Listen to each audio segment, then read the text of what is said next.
आप देख रहे हैं हर खबर और मैं हूं आपके साथ जागृति। इसी के साथ बुलेटिन की शुरुआत करेंगे इस वक्त की बड़ी खबर से, जहां सोनभद्र में यूपी टेट परीक्षा का आयोजन किया गया। वहीं प्रथम पाली में लगभग 6,724 अभ्यर्थी शामिल हुए। वहीं दूसरी पाली में लगभग 4,038 परीक्षार्थी होंगे शामिल। दूसरी पाली के लिए बनाए गए 7 केंद्र, परीक्षा केंद्र के आसपास की दुकानों को भी किया गया बंद। तो ये बड़ी खबर हम आपको बता रहे हैं सोनभद्र से, जहां आज यूपी टेट परीक्षा का आयोजन किया गया है। वहीं इस दौरान प्रथम पाली में लगभग 6,724 परीक्षार्थी शामिल हुए हैं। वहीं प्रथम पाली के लिए 12 केंद्र बनाए गए हैं। दूसरी पाली में लगभग 4,038 परीक्षार्थी शामिल होंगे। वहीं परीक्षा के आसपास की दुकानों को भी बंद करने के आदेश दिए गए हैं। तो ये बड़ी खबर हम आपको बता रहे हैं सोनभद्र से, जहां आज यूपी टेट की परीक्षा का आयोजन किया गया है। आपको बता दें कि परीक्षा केंद्र के आसपास की दुकानों को भी बंद किया गया है। प्रथम पाली में लगभग 6,724 परीक्षार्थी शामिल हुए हैं। प्रथम पाली के लिए 12 केंद्र बनाए गए। तो वहीं दूसरी पाली में लगभग 4,038 परीक्षार्थी शामिल होंगे। आपको बता दें कि परीक्षा केंद्र के आसपास की दुकानों को भी बंद रखा गया है।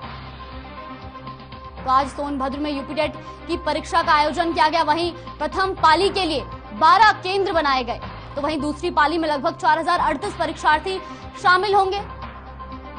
साथ ही परीक्षा के केंद्र के आसपास की दुकानों को भी बंद रखा गया है। तो लगातार आप तक ये अहम जानकारी पहुंचा रहे हैं, जहां सोनभद्र में यूपी टेट परीक्षा की आयोजन किया गया। वहीं परीक्षा केंद्र के आसपास की दुकानों को भी बंद किया गया है। आपको बता दें कि सोनभद्र में यूपी टेट परीक्षा के आयोजन में प्रथम पाली में लगभग 6,724 परीक्षार्थी शामिल हुए हैं। वहीं प्रथम पाली के लिए 12 केंद्र बनाए गए हैं।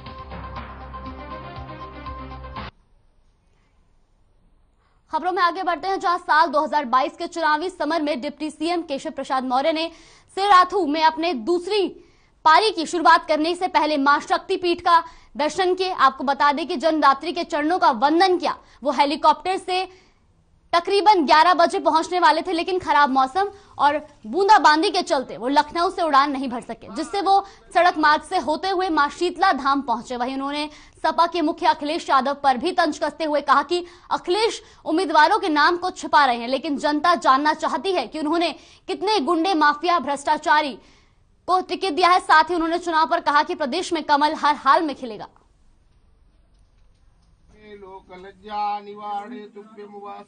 के दर्शन करने के लिए सबसे पहले तो माता जी से यही प्रार्थना मैं करता रहता हूँ कि बार बार मुझे दर्शन के लिए मां कृपा करके बुलाती रही। और आज जब सिराथू विधानसभा क्षेत्र को मेरे पार्टी के नेतृत्व ने, जो मेरी जन्मभूमि का क्षेत्र है, उसे कर्मभूमि के रूप में मेरे विधानसभा क्षेत्र में प्रत्याशी के रूप में मुझे भेजा है, तो आज प्रत्याशी बनने के बाद मैं पहली बार आया हूँ।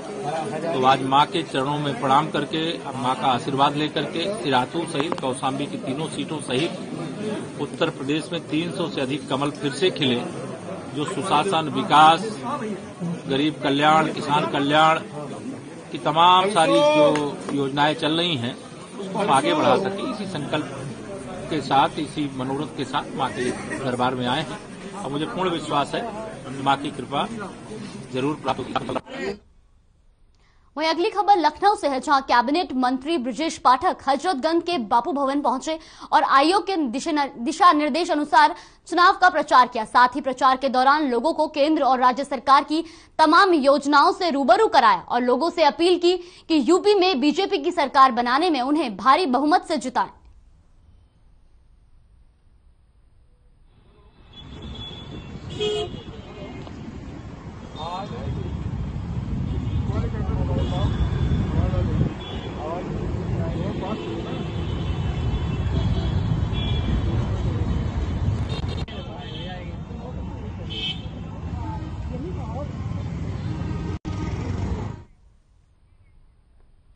वहीं लखनऊ में सुभाष चंद्र बोस जी की 125वीं जयंती के अवसर पर कार्यक्रम का आयोजन किया गया। तो आपको बता दें कि 125वीं जयंती के अवसर पर यह कार्यक्रम का आयोजन हुआ, जहां कार्यक्रम में भाजपा कार्यालय में किया गया, जिसमें अनुराग ठाकुर, अपर्णा यादव और अन्य भाजपा नेताओं ने नेताजी सुभाष चंद्र बोस की 125वीं जयंती पर श्रद्धांजलि दी।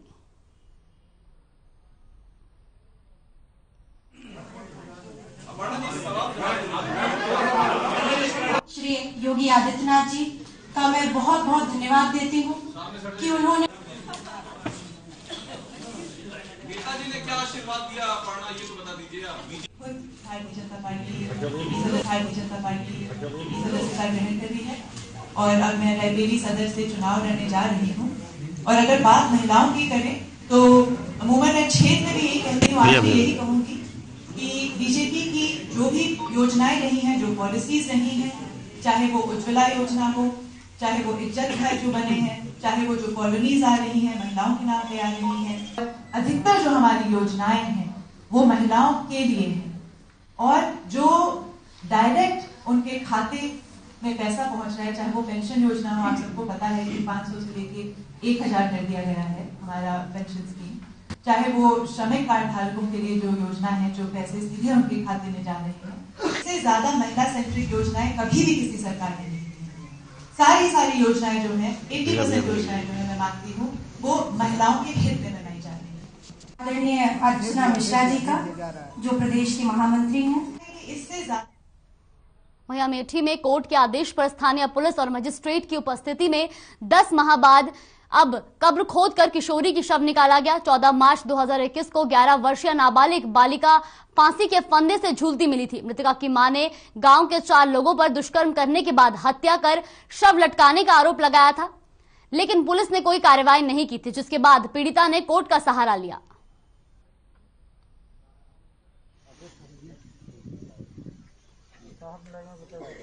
ये देखिए, माननीय न्यायालय के आदेश पर थाना जायज पर मुकदमा अपराध संख्या 300/21, 376, 302, 201 आईपीसी का अभियोग जायज में पंजीकृत हुआ था। इसके नियमानुसार डीएम महोदय से कब्र से डेड बॉडी निकालकर पीएम हेतु अनुमति प्राप्त की गई थी। उसी क्रम में आज एसडीएम और सीओ द्वारा नियमानुसार उसको कब्र से निकलवाकर पीएम के लिए भेजा गया। क्या आरोप लगाए गए थे इसमें? जैसे मैंने बताया 302, 376, 201, 5-6 आईपीसी का अभियोग पंजीकृत किया गया था। अब विवेचना के बाद ये पता चलेगा और कि कितनी सच्चाई है, क्या कार्रवाई हुई थी, क्योंकि पहले कोई अभियोग पंजीकृत नहीं था, तो विवेचना के बाद ही कुछ बताना इसमें होगा। मेरे लड़के के साथ गला दबाई के मार डारी ने, मार के सबको डरवा धमका के मट्टी देली ने, हमार कौनो चला नहीं ना। कितने दिन की बात हो गई? कितने दिन की हो गई बात ये? मार्च माह 14 तारीख का रात में 1 बजे।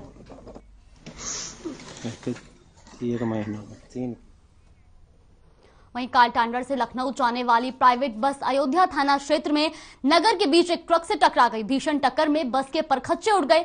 हादसे में एक की मौत और बस चालक, कंडक्टर समेत 1 दर्जन से ज्यादा लोग घायल हो गए। घायलों को अयोध्या मेडिकल कॉलेज में भर्ती कराया गया।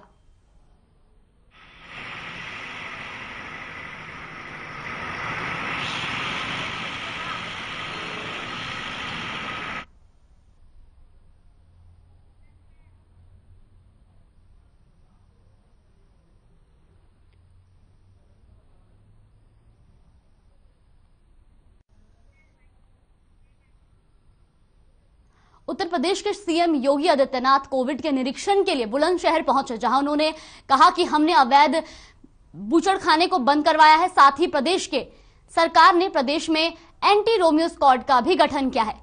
सीएम योगी ने कहा कि हमारी सरकार ने किसानों का 36,000 करोड़ रुपए का कर्ज माफ किया है। इस बीच सपा पर निशाना साधते हुए कहा कि 2012 से 2017 के बीच हर तीसरे दिन प्रदेश में दंगा होता था। हमारी सरकार आने के बाद कानून को धत्ता बताने वाले अपराधियों को कानून ने अपनी गिरफ्त में लिया है।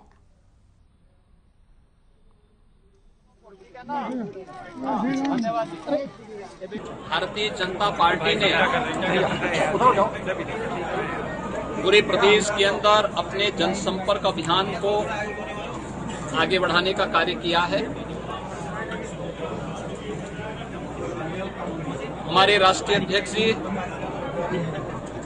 आज बिजनौर जनपद में और अमरोहा जनपद में अलग अलग विधानसभा क्षेत्रों में इस प्रचार कार्य को आगे बढ़ा रहे हैं। माननीय गृह मंत्री जी शामली से इसका शुभारंभ किए हैं और मैंने कुछ देर पहले अलीगढ़ में प्रबुद्ध सम्मेलन के माध्यम से इस कार्यक्रम को आगे बढ़ाने का कार्य किया है। अभी मैं बुलंदशहर जनपद में आया हूं और यहां प्रबुद्ध जनों के साथ एक सम्मेलन मैंने यहां पर किया है।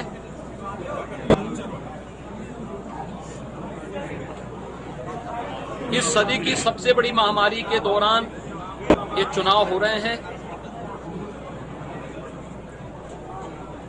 कोरोना प्रबंधन भारत का दुनिया में सबसे बेहतरीन है। कारण है प्रधानमंत्री मोदी जी के नेतृत्व में कोरोना प्रबंधन की कांस्टेंट मॉनिटरिंग और बेहतरीन संवाद राज्यों के साथ भारत सरकार ने खुले मन से हर राज्यों को हर प्रकार की सुविधा उपलब्ध करवाई है और यही कारण है कि जीवन और जीविका दोनों को बचाने में भारत दुनिया के अंदर एक सफल मॉडल खड़ा करने में दुनिया की सराहना भी प्राप्त कर रहा है। देश के अंदर उत्तर प्रदेश ने इस अभियान को आगे बढ़ाया है। सबसे बड़ी आबादी का राज्य होने के बावजूद प्रथम और द्वितीय लहर में मॉडल खड़ा करने और तीसरी लहर ओमिक्रॉन के दौरान भी उत्तर प्रदेश का मॉडल बेहतरीन। अगली खबर की ओर, जहां उत्तर प्रदेश में जैसे जैसे चुनाव नजदीक आ रहे हैं वैसे वैसे राजनीतिक दलों का चुनाव प्रचार और तेज हो रहा है। इसके चलते सीएम योगी ने लखनऊ में बीजेपी के चुनाव प्रचार रथ को हरी झंडी दिखाई। बीजेपी का रथ यूपी की सभी 403 विधानसभा सीटों में पहुंचेंगे। इसके लिए योगी सरकार अपने 5 साल के कामकाज का रिपोर्ट कार्ड इन रथों की स्क्रीन पर दिखाएगी। इस दौरान कार्यक्रम में प्रदेश अध्यक्ष स्वतंत्र देव सिंह, डिप्टी सीएम केशव प्रसाद मौर्य और सूचना एवं प्रसारण मंत्री अनुराग ठाकुर उपस्थित रहे। वहीं इस मौके पर सीएम योगी ने कहा कि हमारी सरकार ने जो कहा वो करके दिखाया।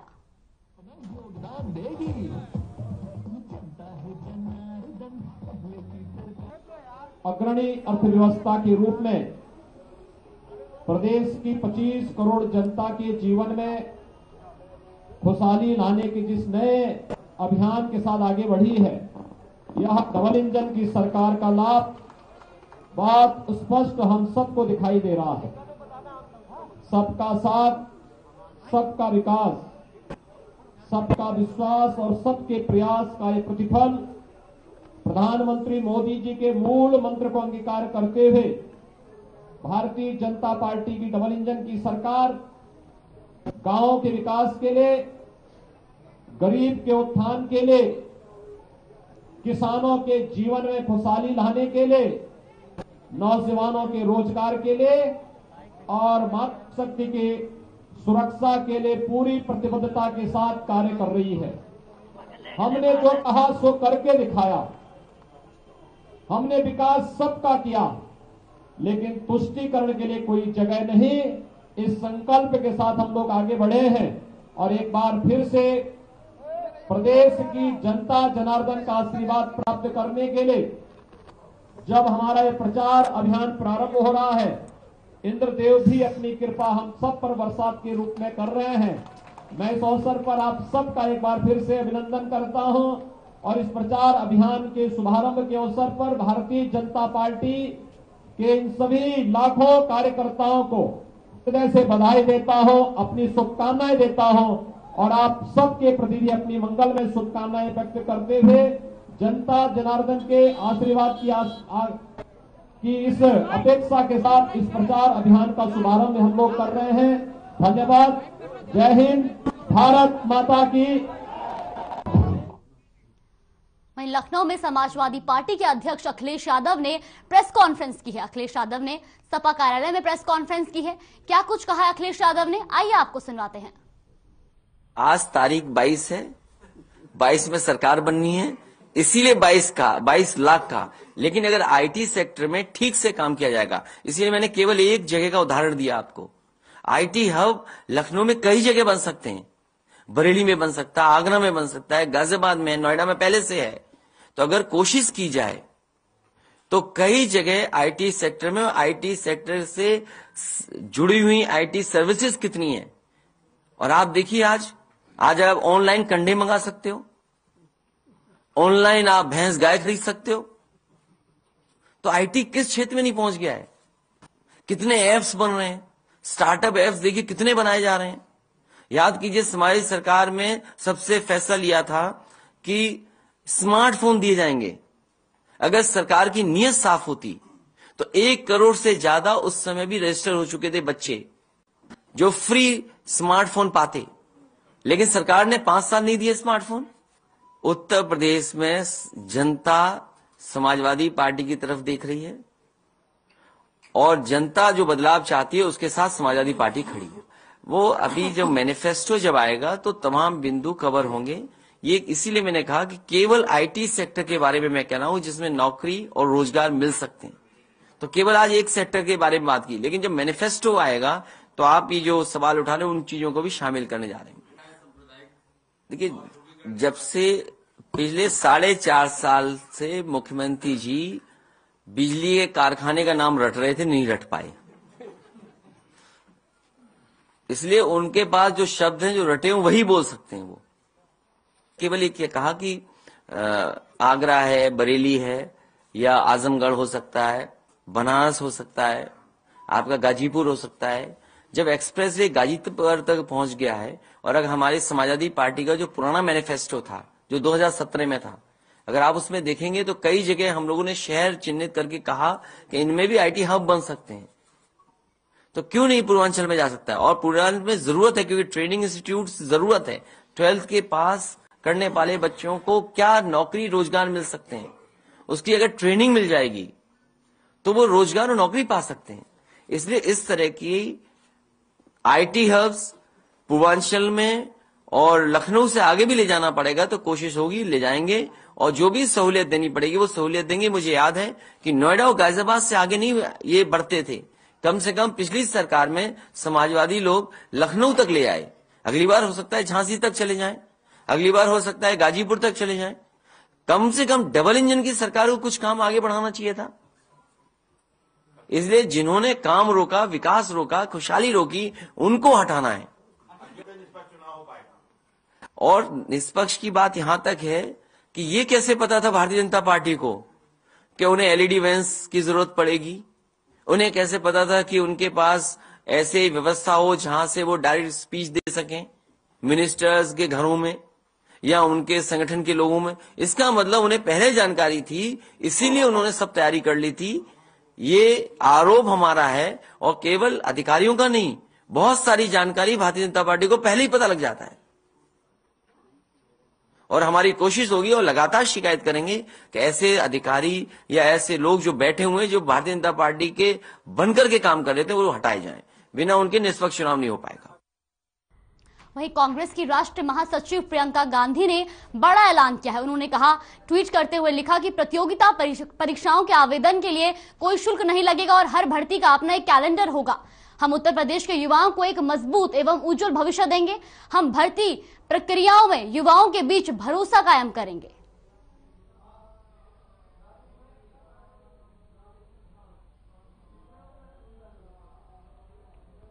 तो प्रियंका गांधी ने ट्वीट करके बड़ा ऐलान किया है, जहां उन्होंने कहा कि भर्ती प्रक्रिया में अब आवेदन का कोई शुल्क नहीं लगेगा और हर भर्ती का अपना एक कैलेंडर होगा। वहीं उन्होंने कहा कि भर्ती प्रक्रिया भ्रष्टाचार मुक्त और पारदर्शी बनेगी।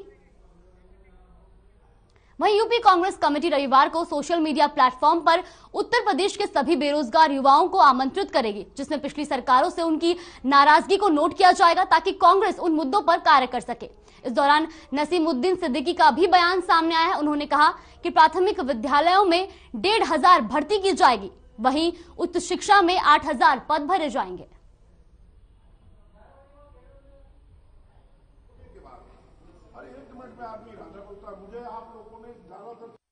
होने के बाद अरे 1 मिनट में आदमी राजा बोलता है, मुझे आप लोगों ने ज्यादातर चैनलों दिखा दिया कि 1 घंटे में फला पार्टी में जा रहे हैं। वो 1 घंटा एक दिन हो गया, अब 1 महीना होने वाला है, पता नहीं कितने साल हो जाएंगे। तो मैं तो यही मानूंगा भाई कांग्रेस में थोड़ा हो जाएगी, वो फ्री हो जाएगा। सर इस तरीके की शरारतें जो है पार्टी प्लेटफॉर्म पर ही होती हैं। बहुत सारे लोग ऐसे होंगे जो नहीं चाहते होंगे नसीमुद्दीन सिद्दीकी कांग्रेस में रहें और वो पलायन करें, तो उसको लेके खबरें भी जो है वो आती हैं। सर एक घर में 10 लोग रहते हैं तो सबका मत एक नहीं हो सकता, सबका मत एक नहीं हो सकता, मतभेद।